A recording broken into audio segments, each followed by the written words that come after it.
Well, it is the latest twist in the US president's battle with the Ivy League school. A federal judge has extended an order blocking the Trump administration's efforts to bar Harvard University from enrolling foreign students. With the latest on the row, here's August Hackinson. Thousands of students gathered to celebrate the end of their studies, this year under exceptional circumstances, as tensions between Harvard and the Trump administration reach a boiling point. In this institution's almost four-century existence, there has probably never been more attention focused on you than in these last few months. As graduation ceremonies were underway, Harvard's legal team was in federal court, arguing that the Trump administration's move to block international enrollment violates the U.S. Constitution. Hours later, the judge extended an emergency order that blocks the government's move.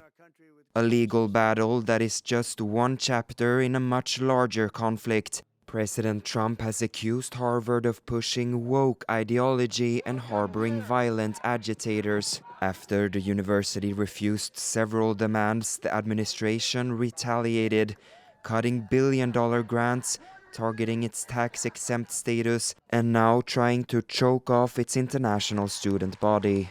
Today's ceremony carried an implicit message of resistance. Welcome, members of the class of 2025 from down the street, across the country, and around the world.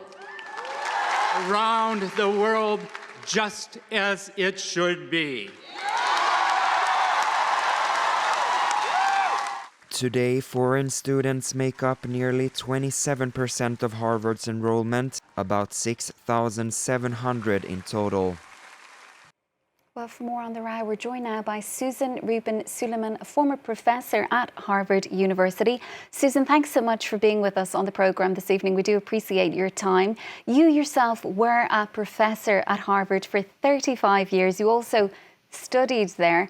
Now, hardly a day goes by at the moment where we don't have the Ivy League school in the headlines. What is your view, as somebody who worked there for so long, of the campaign that is being currently waged by the Trump administration? Well, as you say, I was a professor there teaching many international students, actually. I was a professor of French literature and comparative literature, where we had many students from all over the world, especially Europe, studying with us. And I was also a graduate student at Harvard, and my son went to Harvard. So, I have a great deal of connection and fondness to Harvard. So obviously I'm just appalled by what's been going on. One of your reporters asked me yesterday why this witch hunt. So I've been thinking about that question. A lot of us have been thinking about that question. Do you want me to answer that question? Exactly, for you? yeah, because a lot of people are asking, what is Donald Trump attempting to do here exactly? Well, there's a long tradition of anti-intellectualism in the United States. We have to admit that. It goes way back, unlike France, where, of course, there's an equally long tradition of respect for intellectuals. We sometimes call intellectuals eggheads, people disconnected from reality. So what I think the Trump administration is doing, one thing it's doing is it's kind of cashing in on that long tradition for political purposes, because Trump thinks that it will appeal to his base, of voters, to sort of bash the elites, what he calls, the coastal elites. And Trump and Harvard is certainly, obviously, it's not the only one, but it's the most visible of the Ivy League universities. It's the oldest, it's the richest, it's the one that everyone knows the name of, more or less all over the world. So I think what Trump is doing to try to cripple, really, Harvard is just part of this larger thing, which we must be aware of, that he's trying to do that to many universities, and Harvard is just the most visible one. And then I think, so this first thing is political. He thinks he will get some political mileage and advantage out of that. But I think the more troubling part is that there's also an ideological reason for this. That is that, this administration has shown itself to be deeply opposed to expertise in any kind, in all fields, not just the sciences, but any kind of objective research based on a free inquiry is something that they really don't like. And, the example of climate change and the studies on vaccinations, these things have been going on for decades. And suddenly, this Mr. Trump would like to throw out all of that research and just deny everything. He and his allies, I should say. So this will have a great many negative consequences, I believe, for for the United States and for the world. I mean, we know that authoritarian leaders hate nothing more than free expression and free inquiry.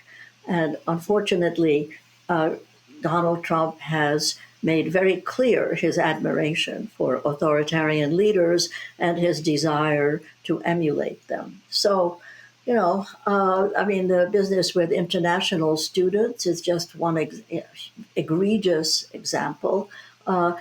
Most lately, just today, I believe, he tried to say, or he has said that he would revoke the visas of Chinese students, not only at Harvard, but everywhere. So this is part of the ideological attack on free expression and free inquiry.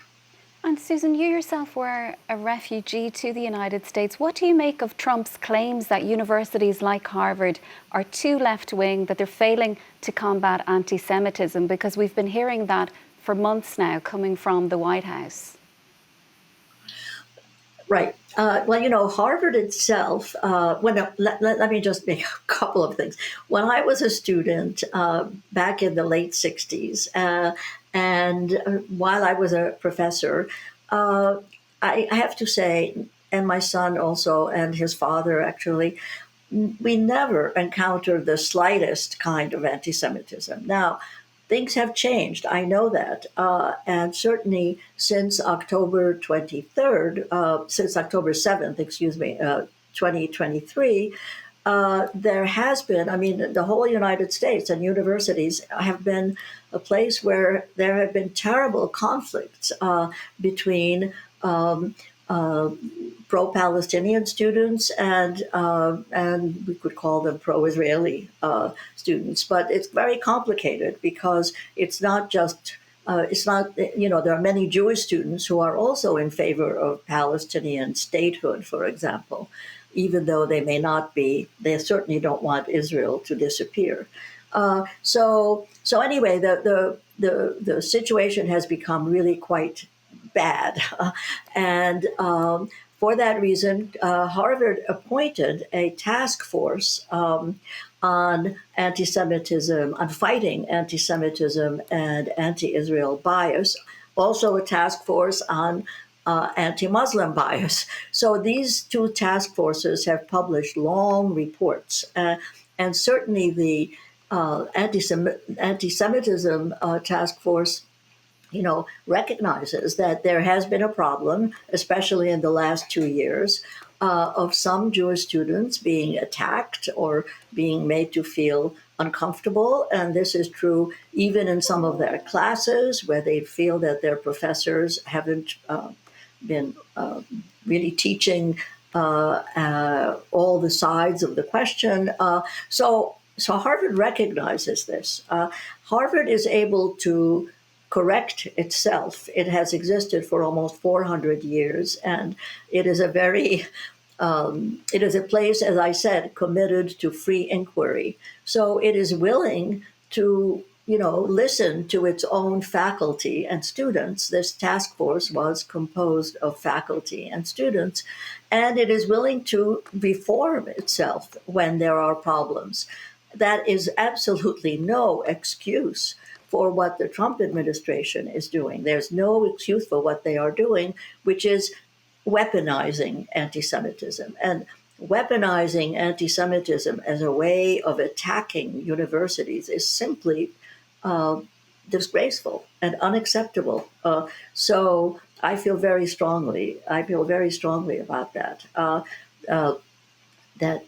Using that as a kind of a reason to try to take over. I mean, the administration practically said, let us be the ones that decide on who gets hired, on what is taught. That is simply outrageous. I mean, I've never heard of such a thing, actually. So there you are. I'm outraged. And Susan, Donald Trump, if it's fair to say, he appears to be undeterred by the law. So how far do you think he is prepared and his administration to push this campaign? Well, I'm afraid, he seems to have declared war on Harvard for the reasons I said.